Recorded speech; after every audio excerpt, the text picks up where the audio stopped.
So, let's see. The Mises Institute.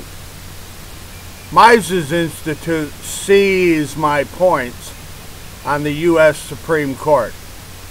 Now, what's completely fascinating about the observations of the Mises Institute on the farce, the antiquated, dysfunctional, vastly overpowerful, and corrupt. It's corrupt as well. The Supreme Court of the United States is recognized by the Mises Institute of being vastly too powerful, referring to it as America's own Politburo. They're Gestapo that dictates to the whole nation.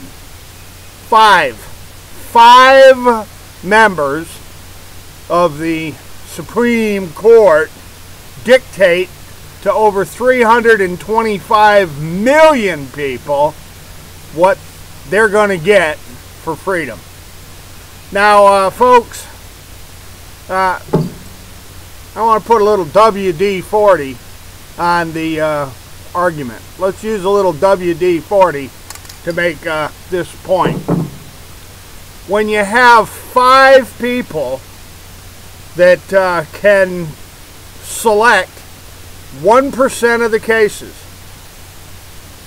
99% of all cases filed in the U.S. Supreme Court are thrown in the trash.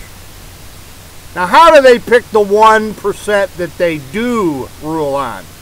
Who precisely is it, and what exactly are the rules of choosing the 1% of cases that the high and mighty Supreme Court does rule on? Let's put some more WD-40 on that, and let's see if we can get an answer. How is it that they decide whose cases get decided? And then, of course, all the other cases are thrown in the dumpster. Now, the Mises Institute, and the reason I keep pointing out the Mises Institute has obviously seen the light and sees my points, by the way. I just want to drive that point home, too.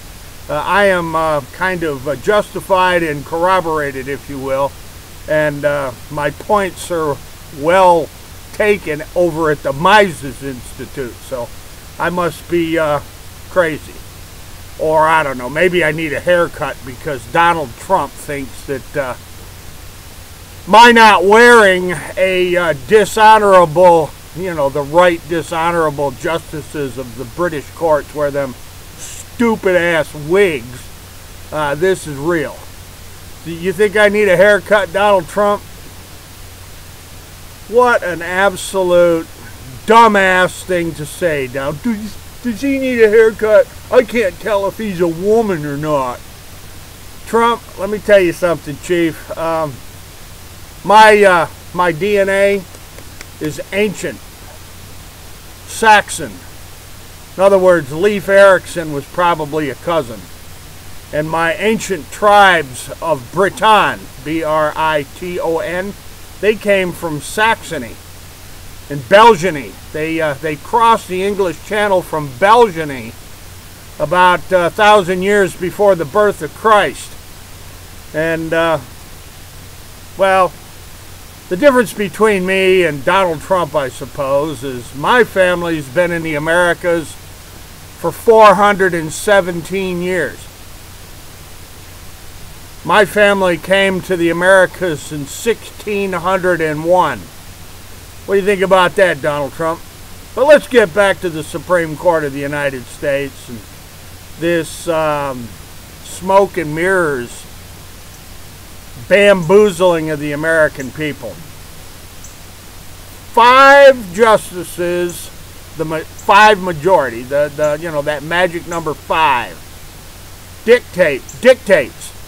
They're a pack of dictators and the biggest fraud in American history. Who is it that decides the 1% of the cases And what is the criteria? What are the ground rules? And what do? You know, cast lots? Are they up there throwing dice, deciding which cases get thrown in the dumpster and which cases get heard? Is it impartial, or is it all politicized? Are these cases that they are deciding purely based on political considerations? Or, I don't know, what do they got, like a giant tumbler and they throw a bunch of numbers, you know, they throw 8,000 numbers in the tumbler and then they pick out 80 random cases? Who's reviewing the 8,000 cases a year to see which ones are meritorious? Come on, America. Think really hard. Try to get that fluoride out of your brains. Try to get that Miller High Life and that Budweiser out of your brain tissue. And give me some hard answers here. And this is going particularly to the Trump camp, because there's a bunch of, you know, ultra left-wing goose steppers stomping around in their brown shirts. How is it that they select the 1% of cases that do get considered? And let's direct this to those ultra left-wing goofballs, those ultra left-wing loonies. How is it that they pick the 1% of the cases that do get considered? And to the rest of America, what's your answer? To the rest of America. To all these people running around with their, you know, Freedomizer radio and running around with their talk shoe, or what do they call that internet radio service there? All got their little, you know, internet talk shows. How is it precisely that the 1% of the cases that do get considered, how are they decided that those 1% get picked? Who's calling that shot? Yeah, America, you have been punked. You're punked. The United States Supreme Court is the biggest joke. It's a sick joke, folks.